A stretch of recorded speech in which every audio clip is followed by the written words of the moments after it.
Ben 10 alien force cartoon network पर आने वाला मेरा सबसे फेवरेट शो हुआ करता था। मुझे आज भी याद है, मैं जैसे ही ट्यूशन से थका हारा घर आता था, सबसे पहला काम होता था रिमोट पकड़ना और सीधा टीवी पर बेन 10 लगाना। चलो आज उसी कार्टून सीरीज के सबसे लेजेंडरी सीक्वल्स में से एक की बात करते हैं, बेन 10 एलियन फोर्स। 5 साल हो चुके हैं जब बेन ने आखिरी बार ओमनीट्रिक्स इस्तेमाल किया था, लेकिन जब धरती पर एक नया एलियन खतरा मंडराता है तो उसे वापस एक्शन में आना पड़ता है। तो चलो मैं तुम्हें इस सीरीज के मेन कैरेक्टर्स से मिलवाता हूँ। सबसे पहले हमारे पास है बेन टेनिसन, एक आम सा लड़का जिसे गलती से ओमनीट्रिक्स मिल जाती है, एक ऐसी एलियन घड़ी जो उससे अलग अलग एलियन स्पीशीज में ट्रांसफॉर्म होने देती है, हर एक थी अपनी यूनिक एबिलिटीज के साथ। फिर है ग्वेन, उसकी कजन जिसके पास भी मैजिक पावर्स हैं और वो हमेशा मदद के लिए तैयार रहती है। अगला है केविन 11, जो कभी दुश्मन था अब दोस्त है और उसके पास किसी भी मटेरियल को एब्जॉर्ब करके अपनी बॉडी को उसमें बदलने की एबिलिटी है। और आखिर में मैक्स, बेन और ग्वेन के ग्रैंडपा, जो धरती के से सबसे महान प्लम्बर है। एपिसोड 1 शुरू होता है बेन के स्कूल से, जहां वो एक सॉकर मैच खेल रहा है और हाँ, उसकी टीम जीत जाती है। गेम के बाद अपने मेडल पर गर्व करते हुए बेन अपने ग्रैंडपा के वैन की तरफ जाता है, लेकिन जब वो वहां पहुंचता है तो कुछ अजीब लगता है। उसके ग्रैंडपा कहीं नहीं मिलते और उनकी वैन ऐसी लग रही है जैसे किसी ने सब कुछ उलट पुलट कर दिया हो। जब बेन समझने की कोशिश कर रहा होता है कि क्या हुआ, उससे जल्दी एक होलोग्राम मिलता है जिसमें उसके ग्रैंडपा का मैसेज होता है। बेसिकली मैक्स एक सिचुएशन में नई एलियन एक्टिविटी की जांच कर रहा है और उसके पास ओमनीट्रिक्स है। इससे बेन का शक और पक्का हो जाता है कि कुछ तो गड़बड़ है, क्योंकि ओमनीट्रिक्स तो उसके पास है। कंफ्यूज्ड कि क्या करें, बेन ग्वेन को ढूंढने का फैसला करता है, जो अब तक एक मार्शल आर्ट्स प्रो बन चुकी है। साथ में उनका सामना मैजिस्टर लेब्रे से होता है, मैक्स का एक पुराना एलियन दोस्त, जो दावा करता है कि मैक्स एक मिशन के दौरान गायब हो गया है। ये जानते हुए कि उन्हें ग्रैंडपा मैक्स को बचाना है, बेन ओमनीट्रिक्स को फिर से इस्तेमाल करने का फैसला करता है और लेब्रेट के साथ उस जगह जाता है जहां उन्हें कुछ सुराग मिला था मैक्स की इन्वेस्टिगेशन की तरफ, जहां उन्हें लेजर वेपन्स का एक इलीगल ट्रेड होता हुआ दिखता है, जिसे लीड कोई और नहीं बल्कि बेन का पुराना दुश्मन केविन 11 कर रहा होता है। जैसे ही बेन केविन का पीछा करता है, तभी एलियन रूप में बदलने से पहले ही ओमनीट्रिक्स के नई अपग्रेड से कंफ्यूज हो जाता है। वहीं ग्वेन और लेब्रेट फॉरएवर नाइट्स और डेनेलियन से भिड़ जाते हैं, जो दोनों ना सिर्फ ट्रेड का हिस्सा है बल्कि उनके दुश्मन भी हैं। इस भागदर के बीच बेन पहली बार स्वॉर्म फायर में ट्रांसफॉर्म होता है, एक कूल सा दिखने वाला प्लांट एलियन हाइब्रिड जो आग कंट्रोल कर सकता है और रीजनरेट भी। बेन केविन को पकड़ने में कामयाब हो जाता है, लेकिन फॉरएवर नाइट्स और डेनेलियंस भाग जाते हैं। जवाबों के लिए वो केविन पर दबाव डालता है कि वो बताए कि वो क्या छिपा रहे हैं। पहले तो केविन मना कर देता है, लेकिन जब ग्वेन पूछती है तो बता देता है। वो मदद करने के लिए मान जाता है और उन्हें सीधे फॉरएवर नाइट्स के ठिकाने पर ले जाता है। 2 में बेन और बाकी सब फॉरएवर नाइट्स के ठिकाने के अंदर हैं। बेन और बाकी लोगों का सामना ना सिर्फ नाइट से होता है बल्कि एक ड्रैगन से भी। बेन तुरंत ओमनीट्रिक्स एक्टिवेट करता है, इको में ट्रांसफॉर्म होकर, जो जिसे नहीं पता। बेन के उन ट्रांसफॉर्मेशंस में से एक है जिसके पास अल्ट्रासोनिक साउंड और क्लोनिंग पावर्स है, छोटे छोटे बॉन जिनकी आवाजें बहुत भयंकर हैं। ग्वेन अपने मैजिक से लड़ती है, केविन एब्जॉर्प्शन पावर्स का इस्तेमाल करता है और लेब्रिड एलियन टेक पर निर्भर रहता है। भले ही स्क्वाड नाइट्स और ड्रैगन को हराने में कामयाब हो जाती है, लेब्रिड गंभीर रूप से घायल हो जाता है और मारने से पहले वो तीनों को एक आखिरी आदेश देता है, एलियन वेपन्स का सोर्स ढूंढना। लेब्रिड की मौत के बाद केविन उन दोनों के साथ टीम अप करने का फैसला करता है और ग्वेन के मैजिक से वो वेपन्स को उनके सोर्स तक ट्रेस करते हैं। जल्द ही तीनों एक खदान में पहुंचते हैं, जहां केविन एंट्रेंस गार्ड को धूल चटा देता है, जो एक डीएन एलियन निकलता है जिसने एक प्लम्बर डिस्प्ले मास्क पहना हुआ है। खदान के अंदर तीनों को एक विशाल जहाज मिलता है जिसमें साइकोन डीएन एलियंस भरे होते हैं। अंदर घुसने के लिए बेन डिस्प्ले मास्क का इस्तेमाल करता है और उनमें से एक में ट्रांसफॉर्म हो जाता है।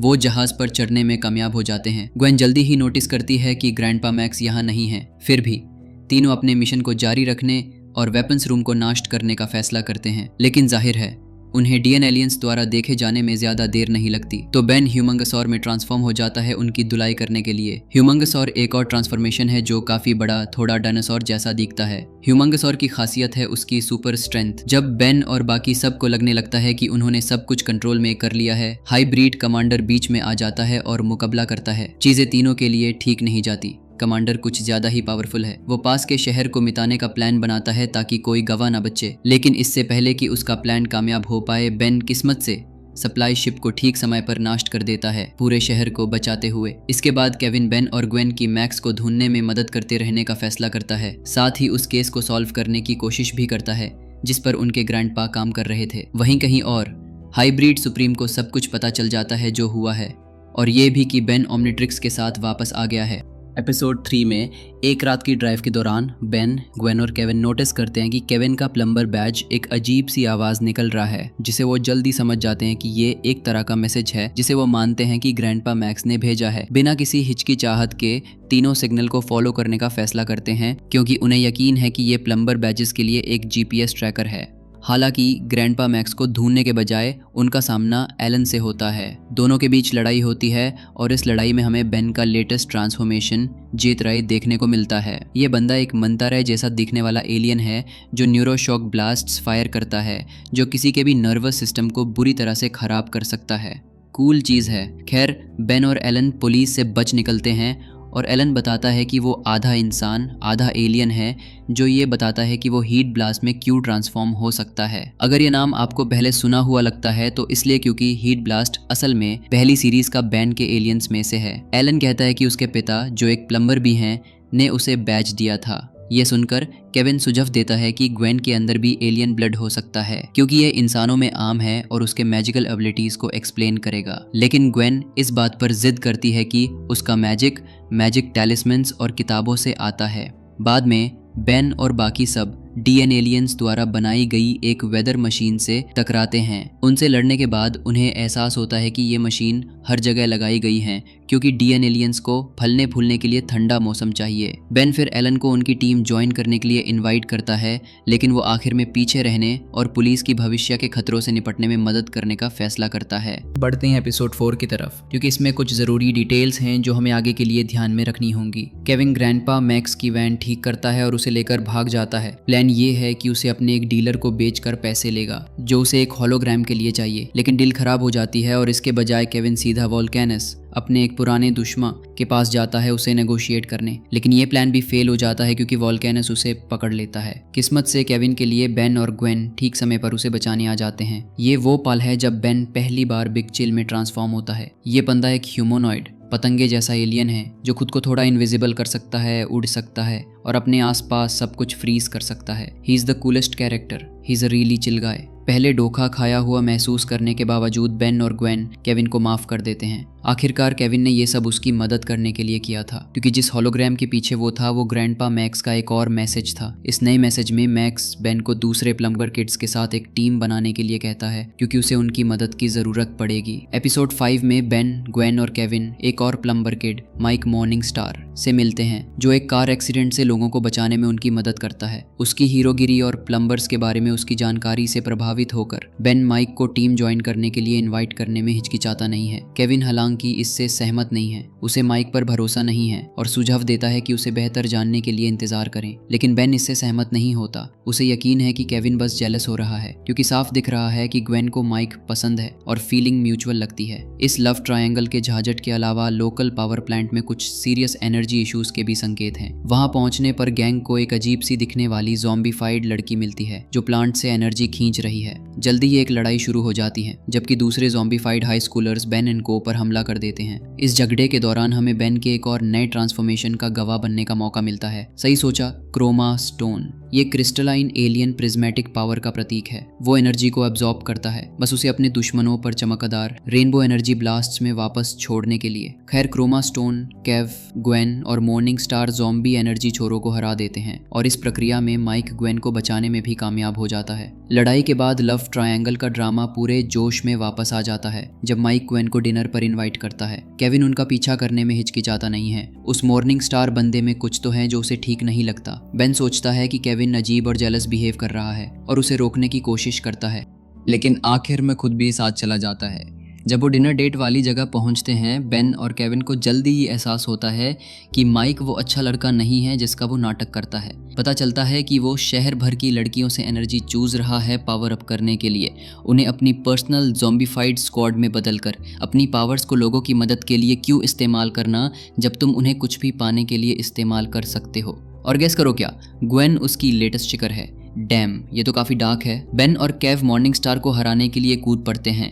बेन तो जतरे भी निकाल लेता है। उनकी कोशिशों के बावजूद वो फेल हो जाते हैं क्योंकि वो बहुत पावरफुल हो चुका है। हालांकि किसी तरह ग्वेन आज़ाद होने में कामयाब हो जाती है, अपनी एनर्जी वापस खींच लेती है और उसे हरा देती है। वो ना सिर्फ माइक को पूरी तरह ड्रेन छोड़ देती है बल्कि दूसरी लड़कियों की एनर्जी रिस्टोर करने और नॉर्मल होने में भी मदद करती है। एपिसोड 6 में चीज़ें सच में रियल हो जाती हैं। सबसे पहले ग्वेन का भाई केन, जिसे वैसे प्लम्बर्स या एलियन चीज़ों के बारे में कुछ नहीं पता, गायब हो जाता है। तो जाहिर है ग्वेन, बेन और केविन उससे ढूंढने लगते हैं। आखिर में तीनों उसे एक डीएन एलियन बेस तक ट्रैक कर लेते हैं, ठीक समय पर उससे पूरी तरह से उनमें से एक में ट्रांसफॉर्म होने से रोकने के लिए। केन तीनों को बताता है कि ग्रैंडपा मैक्स भी बेस में कहीं हैं, तो उन सबको जाकर उन्हें बचना है। जब वो आखिर में उन्हें ढूंढ लेते हैं, ग्रैंडपा मैक्स बताते हैं कि डीएन एलियंस पैरासाइट्स बनाकर एक डीएनए आर्मी तैयार कर रहे हैं जो इंसानों को उनमें बदल देती है और उन्हें उसे जल्दी से बंद करना होगा। जबकि बेन और बाकी सब पैरासाइट्स को नाश करने पर फोकस करती है, ग्रैंडपा मैक्स हाइब्रिड कमांडर से लड़ते हैं, लेकिन कमांडर कुछ ज्यादा ही स्ट्रांग है। मैक्स मुश्किल में है तो बेन और बाकी लोग मदद के लिए दौड़ते हैं, लेकिन वो उन्हें रोक देते हैं, इस बात पर जोर देते हुए कि वो प्लान पर टिके रहें और धरती को बचाएं। फिर एक शॉकिंग मूव में वो एक ग्रेनेड फोड़कर खुद को कुर्बान कर देते हैं, जो उस एरिया में सब कुछ मिटा देता है।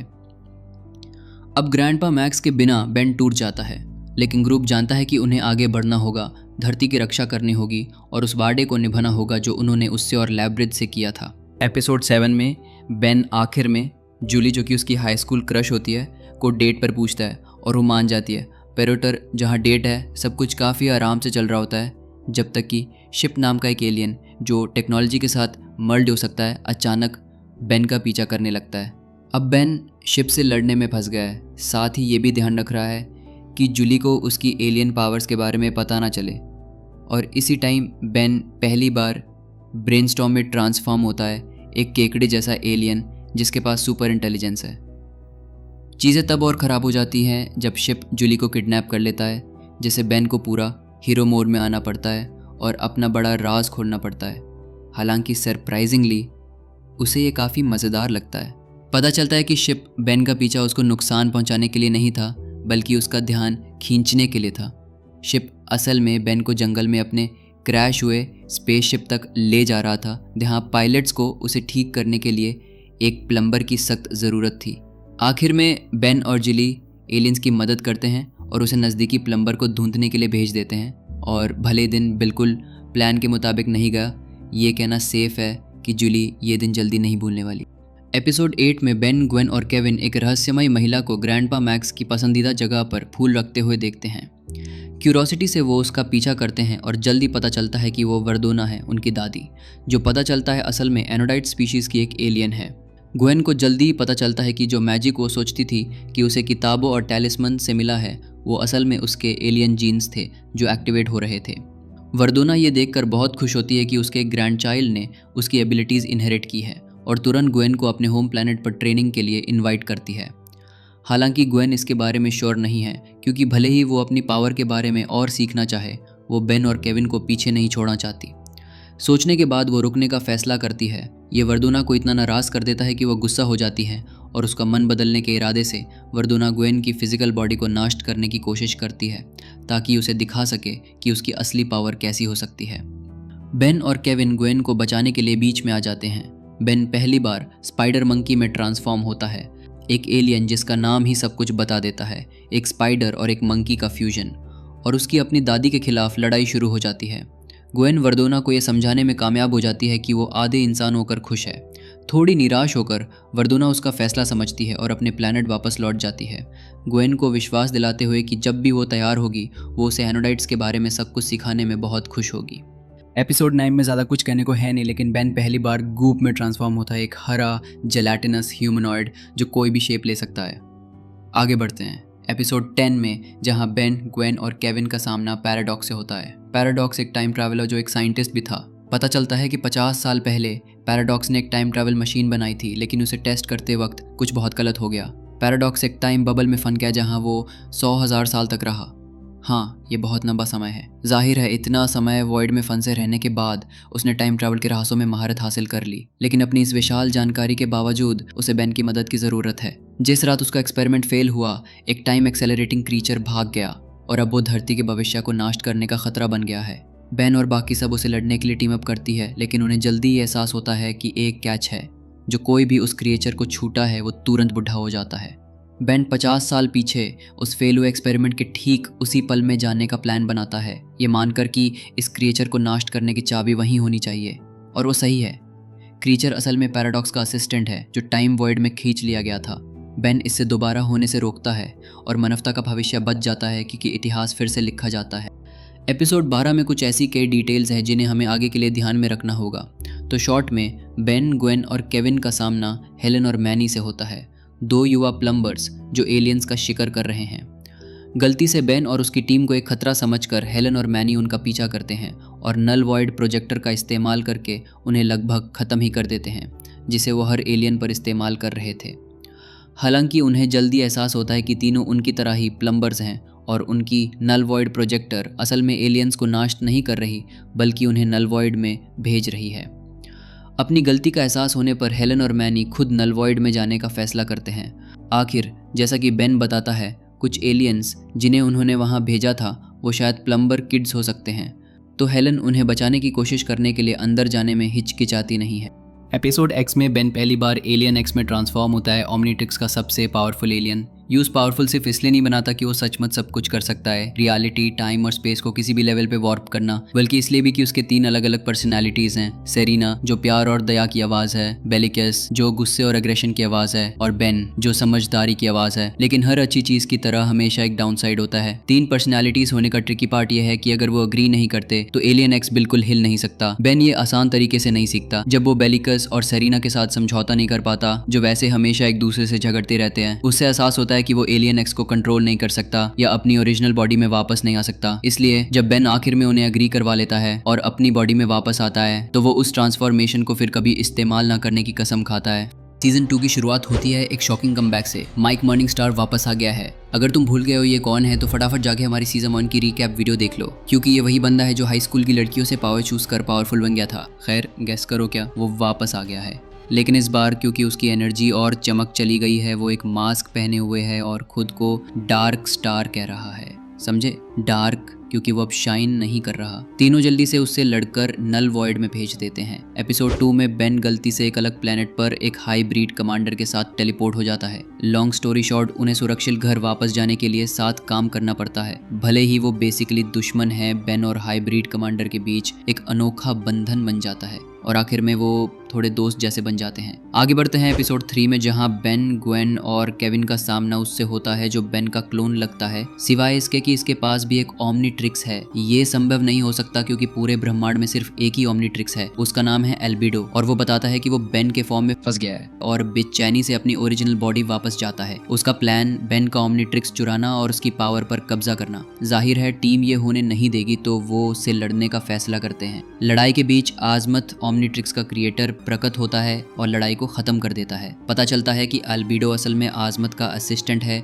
जो ओमनीट्रिक्स की पावर के जुनून में उसके आदेशों के खिलाफ गया। सजा के तौर पर आजमत उसे जेल ले जाता है। जाने से पहले आजमत बेन को चेतावनी देता है कि आगे मुश्किल समय आने वाला है और उसे तैयार रहना होगा। इस बीच जेल में एल्बिडो साफ कर देता है कि ये खत्म नहीं हुआ है, वो अपना बदला लेगा। एपिसोड 4 में केविन ग्वेन को स्कूल डांस के लिए इनवाइट करता है। इस बीच बेन नोटिस कर रहा है कि हर बार जब वो एक एलियन में ट्रांसफॉर्म होता है तो वो जो कुछ भी होता है उसकी सारी याददाश्त खो देता है। वो केविन से मदद मांगने की कोशिश करता है, लेकिन केविन डांस पर इतना फोकस्ड है कि वो नहीं कर सकता। कोई और ऑप्शन ना होने पर बेन जूली के पास जाता है। वो मदद करने के लिए मान जाती है और सुझाव देती है कि बेन एक एलियन में ट्रांसफॉर्म हो, जबकि वो सब कुछ नोट करेगी। बेन शिफ्ट होता है और साफ है कि कुछ गड़बड़ है। वो बिग चिल के अलावा किसी और एलियन में ट्रांसफॉर्म नहीं हो पा रहा है। सबसे बुरी बात यह है कि वो बस मेटल खाना बंद नहीं करेगा। इस बीच केविन ग्वेन को डांस के लिए लेने जाता है उसके पसंदीदा फूल लाकर, लेकिन उनके प्लान्स तब बदल जाते हैं जब उन्हें बेन की मदद के लिए जाना पड़ता है। पता चलता है कि बिग चिल बस अंडे दे रहा है, एक ऐसी प्रक्रिया जो 80 साल में एक बार होती है। इस अजीब सिचुएशन के बावजूद बेन वापस नॉर्मल होकर राहत महसूस करता है और भले ही केविन और ग्वेन डांस मिस कर देते हैं, वो तारों के नीचे एक पल शेयर करते हैं जो रात को उतना ही स्पेशल बना देता है। एपिसोड 5 में केविन एक टेलीपोर्टर को काम में लाने की कोशिश करता है, लेकिन जब वो उसे टेस्ट करता है कुछ गलत हो जाता है और पूरी चीज़ फट जाती है।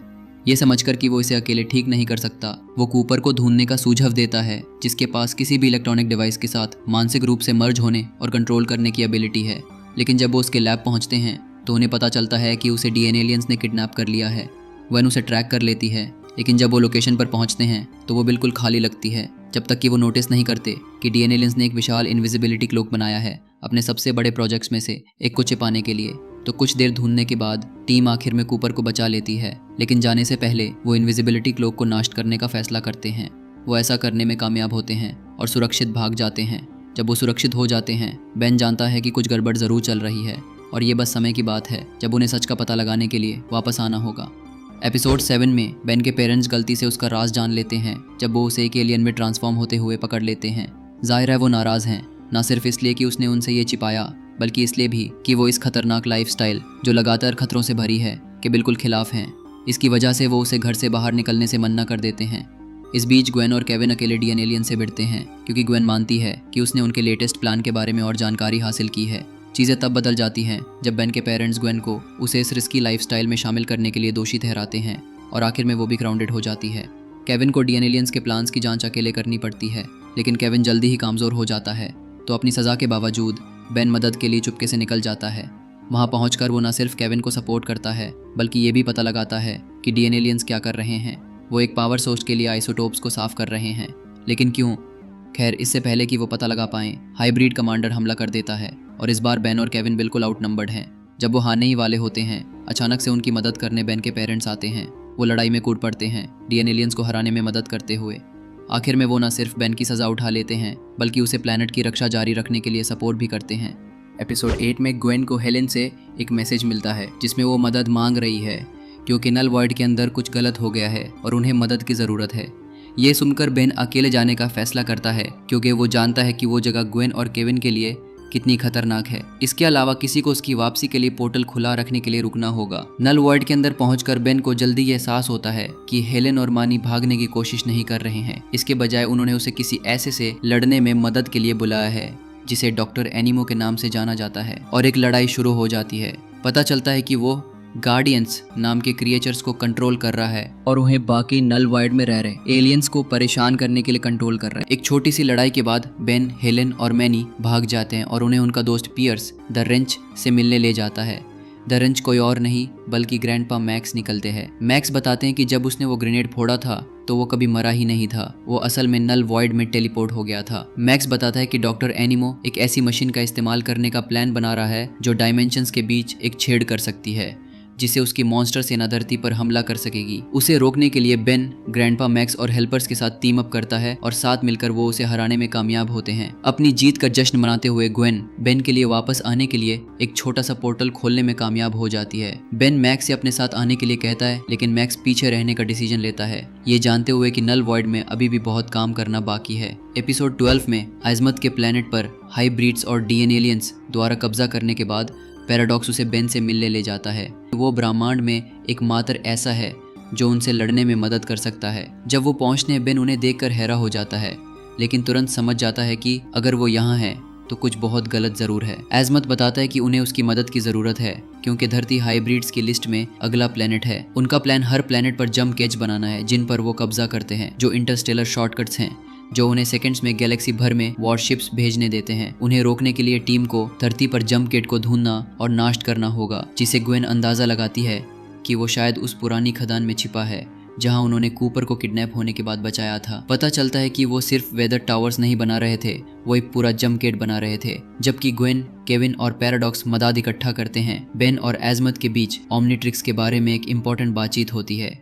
आजमत बताता है कि डिवाइस अनिवार्य रूप से एलियन स्पीशीज के लिए एक नुआज आर्क है जिसमें 1 मिलियन से ज्यादा क्रीचर्स का डीएनए स्टोर है। उसकी इस अनमोल कीमत की वजह से आजमत बेन को लड़ने नहीं देगा। अगर ओमनिट्रिक्स नष्ट हो गया तो ब्रह्मांड के लिए सारी उम्मीद भी नष्ट हो जाएगी। हालांकि बेन लड़ाई में शामिल होने पर जोर देता है। आखिर सब कुछ दानवों पर है। कुछ हिचकिचाहट के बाद आजमत मान जाता है और बेन को ओमनिट्रिक्स का पूरा एक्सेस दे देता है, जिससे वो लाखों अलग अलग एलियंस में ट्रांसफॉर्म हो सकता है। तभी ग्वेन, केविन और पैराडॉक्स अपनी फॉग के साथ आते हैं। डार्कस्टार, कूपर, शिप, जूली और एलन सबके साथ वो हाइब्रिड बेस की तरफ जाते हैं। ना सिर्फ उनसे लड़ते हुए बल्कि कूपर द्वारा बनाई गई एक मशीन का इस्तेमाल करके डीएन एलियंस को वापस इंसानों में बढ़ाते हुए। इसी एपिसोड में बेन पहली बार हुए बिग में भी ट्रांसफॉर्म होता है, उसका सबसे बड़ा एलियन पोर्टल को नष्ट करने की कोशिश में, लेकिन वो फेल हो जाता है। तभी लड़ाई एक खतरनाक मोड़ लेती है जब जंप गेट एक्टिवेट हो जाता है, एक विशाल पोर्टल खोलता हुआ। सेकंड्स में हजारों हाइब्रिड वॉरशिप्स दिखने लगती है जो कि बेन और बाकियों के लिए संभालना काफी मुश्किल है। ग्वेन और बाकी लोग उम्मीद खोने लगते हैं, ये सोचते हुए कि अटैक को को रोकने के लिए बहुत देर हो चुकी है, लेकिन बेन के पास एक प्लान है। मैं कंट्रोल टावर को नष्ट करना और हाइब्रिड कैप्टन को अपने जहाजों को वापस बुलाने के लिए मजबूर करना। ये पागलपन लगता है, लेकिन टीम उसे सपोर्ट करती है। बेन, ग्वेन और केविन टावर की तरफ दौड़ते हैं। अंदर पहुंचकर उनका सामना हाइब्रिड कमांडर से होता है। जब चीजें गलत दिशा में जाने लगती है, ग्वेन अपने एनाडाइट फॉर्म में ट्रांसफॉर्म होती है और उसे हराने में कामयाब हो जाती है। वो इस पावरफुल स्टेट में रहना चाहती है, लेकिन केविन उसे वापस नॉर्मल होने के लिए कन्विंस करता है, ये मानकर कि वो उसे खोने से डरता है क्योंकि वो इतनी पावर के लिए तैयार नहीं है। काफी रोमांटिक है ना। इस बीच ग्रैंडपा, मैक्स, हेलन, मैनी और पियर्स लड़ाई में शामिल हो जाते हैं, लेकिन उन्हें जल्द ही एहसास होता है कि हाइब्रिड कमांडर्स को हराना युद्ध को रोकने के लिए काफी नहीं होगा। असली फैसला लेने वाले हाइब्रिड होम वर्ल्ड पर है। तो जबकि बाकी लोग डीएनए लियन से लड़ने के लिए पीछे रहते हैं, बेन, ग्वेन, केविन, जूली और आजमुथ सीधे हाइब्रिड सुप्रीम का सामना करने के लिए पोर्टल से गुजार जाते हैं। वहां आजमुथ एक शॉकिंग सच का खुलासा करता है। हाइब्रिड्स अपनी ताकतवर होने की वजह से हमला नहीं कर रहे, बल्कि अपनी मजबूरी की वजह से कर रहे हैं, क्योंकि उनकी स्पीशीज मर रही है और वो आखिरी पीढ़ी है। उनका सॉल्यूशन ब्रह्मांड में सारे जीवन को मिटा देना, ताकि वो अकेले न मारे। तभी बेन को एक ब्रिलियंट आइडिया आता है, उनकी मदद क्यों ना की जाए। ओमनिट्रिक्स का इस्तेमाल करके वो उनके डीएनए को रीप्रोग्राम करता है, उनके जेनेटिक कोड में रैंडम एलियन स्पीशीज डालकर, ताकि उनकी वंश जारी रह सके। और ये सच में काम करता है।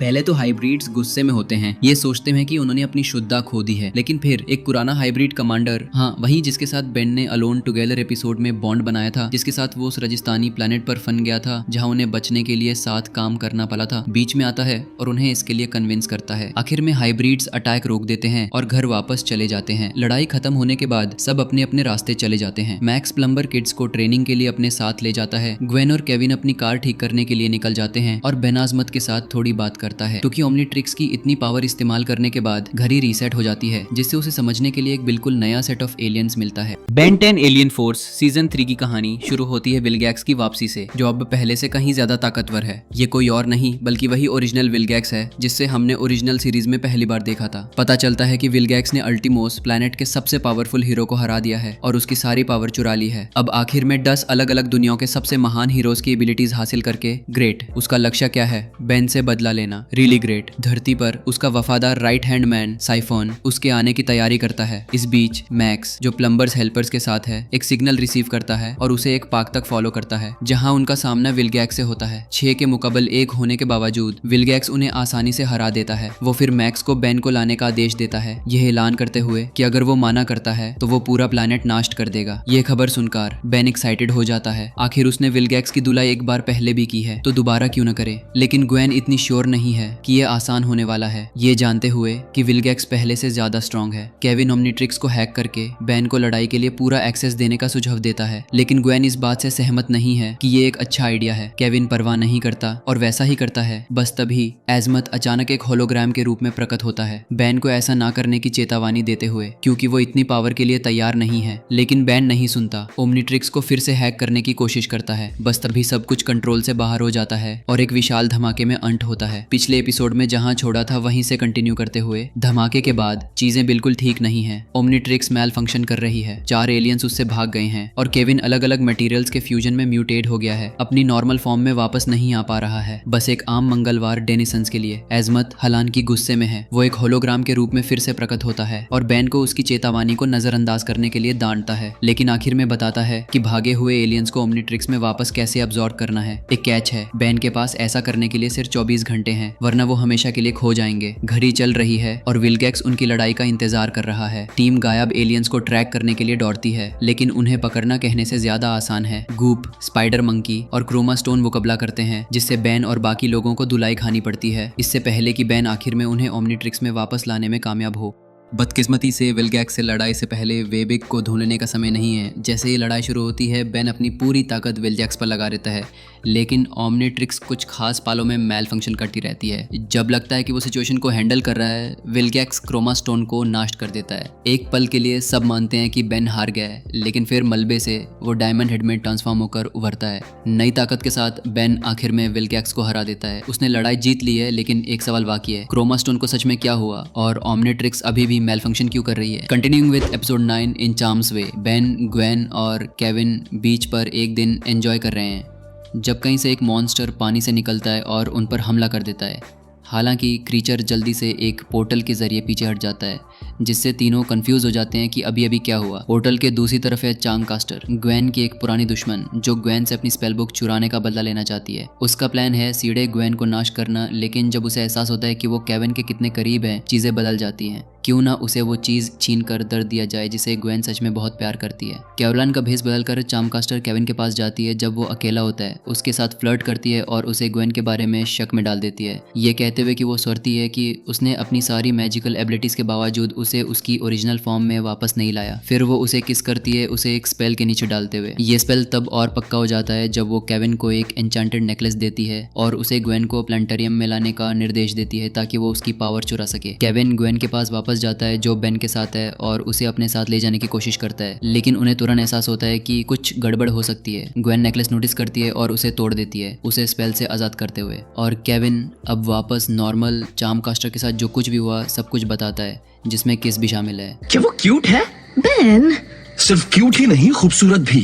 केविन, ग्वेन बहाज में समय बर्बाद नहीं करती और सीधे प्लानेटेरियम जाती है उसका सामना करने। वहां पहुंचकर चार्मकास्टर एक छोटी सी बातचीत के बाद ग्वेन की सारी पावर चुरा लेती है और गायब हो जाती है। इस बीच बेन और केविन जो रॉक मॉन्स्टर से लड़ने में बिजी थे, ग्वेन के पास दौड़ते हैं। वो टूट चुकी है, ना सिर्फ इसलिए कि उसने अपना मैजिक खो दिया है, बल्कि इसलिए भी कि केविन ने उसके बारे में क्या कहा कि वो उसे उसकी ओरिजिनल फॉर्म में वापस जाने में मदद नहीं कर रही। जबकि बेन और ग्वेन साथ चले जाते हैं, केविन एक लापरवाह फैसला लेता है। वो चार्मकास्टर को ढूंढता है इस उम्मीद में कि वो उसे रिस्टोर कर सकती है। हालांकि पूछते वक्त वो ये भी बोल देता है कि उसने ग्वेन की पावर पूरी तरह से ड्रेन नहीं की है। इस मौके का फ़ायदा उठाते हुए चार्मकास्टर ग्वेन के पास वापस दौड़ती है। बस तब एहसास होता है कि ये सब एक जाल था। उनके बीच एक लड़ाई शुरू हो जाती है और इस बार ग्वेन जीत जाती है अपनी सारी पावर वापस हासिल करते हुए। बाद में बीच पर बेन केविन का सामना करता है, उसे बताता है कि उसने सच में ग्वेन को बहुत हर्ट किया है, ना सिर्फ किस से बल्कि उसने जो कहा उससे भी। केविन बहस करने की कोशिश करता है लेकिन बेन उसे चुप करा देता है, ये बताते हुए कि ग्वेन नॉन स्टॉप पढ़ रही है, बेचैनी से उसे नॉर्मल होने में मदद करने का तरीका ढूंढ रही है। पहली बार केविन को एहसास होता है कि उसने कितनी बड़ी गलती की है और दोष उसे बहुत बुरी तरह से लगता है। Moving on to episode 10, ghost town. Ben, Kevin और ग्वेन मिनी गोल्फ पर एक एलियन को पकड़ने की कोशिश कर रहे हैं जब वो आसमान से कुछ गिरता हुआ देखते हैं। वो जांच करने के लिए दौड़ते हैं और जल्दी ही एहसास होता है कि ये एक मीटियर नहीं है, ये विलगैक्स है और वो उनकी मदद मांग रहा है। तो क्या चाहिए था तुम्हें?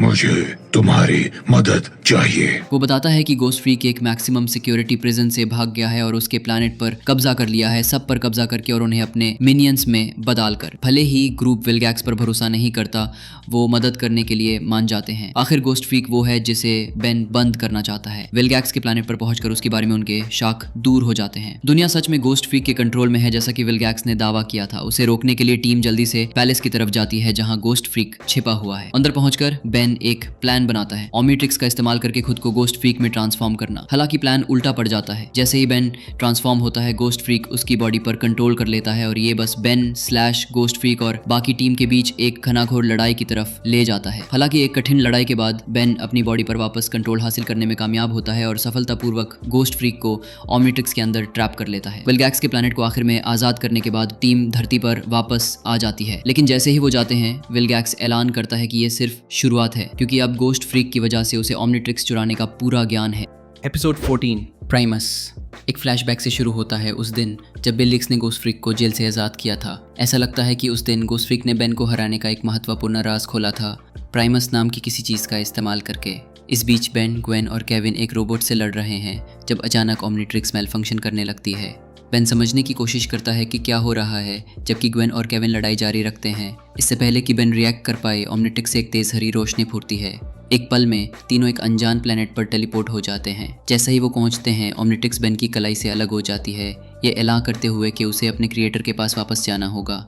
डिवाइस फिर उसकी तरफ जाती है जो एक ज्वालामुखी जैसा लगता है जिसमें चमकदार हर लवा भरा है। बिना किसी हिचकिचाहट के तीनों उसका पीछा करते हैं। आखिर ओमनीट्रिक्स के बिना बेन बस एक आम लड़का है। ज्वालामुखी तक पहुंचने के बाद तीनों विलगैक्स और जो ह्यूमंगोसॉर जैसा लगता है उसके बीच एक लड़ाई के गवाह बनते हैं। पहले तो बेन मानता है कि ये सो कॉल्ड प्राइमस है, लेकिन उन्हें जल्दी ही एहसास होता है कि ये असल में आजमुत है जो अब ओमनीट्रिक्स के कब्जे में है। आजमुत को स्ट्रगल करते देखकर ग्वेन और केविन मदद के लिए कूद पड़ते हैं, लेकिन विलगैक्स बहुत पावरफुल है और उन्हें आसानी से लड़कर उन्हें बांध देता है। आजमुत बच निकलने में कामयाब होता है और वापस आकर तीनों को एक शॉकिंग सच बताता है। प्राइमस एक इंसान नहीं है बल्कि ये प्लैनेट खुद है। वो बताता है कि उसने प्राइमस को हर एलियन स्पीशीज के डीएनए सैंपल्स को स्टोर करने के लिए एक विशाल डेटाबेस के रूप में बनाया था। ओमनिट्रिक्स सीधे इस प्लैनेट से जुड़ी हुई है, जिस वजह से ये इस तरह काम करती है। बात करते वक्त विलगैक्स वापस आता है और अज़मुथ से ओमनिट्रिक्स को कंट्रोल करने का तरीका बताने की मांग करता है। अज़मुथ मना कर देता है, लेकिन बेन बीच में आता है, विलगैक्स को यह दिखाने की पेशकश करते हुए कि ये कैसे काम करता है। जाहिर है ग्वेन और केविन की आज़ादी के बदले में।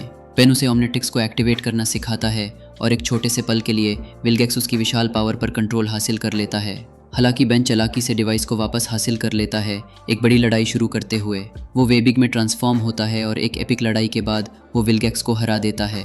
बाद में अज़मुथ बेन को एक बार फिर ओमनिट्रिक्स रखने देता है, लेकिन इस बार वो एक्स्ट्रा सावधानियां बरता है, ये सुनिश्चित करते हुए कि वो प्राइमस को इतनी अच्छी तरह से छिपाएगा कि कोई भी उस प्लैनेट को कभी ढूंढ नहीं पाएगा।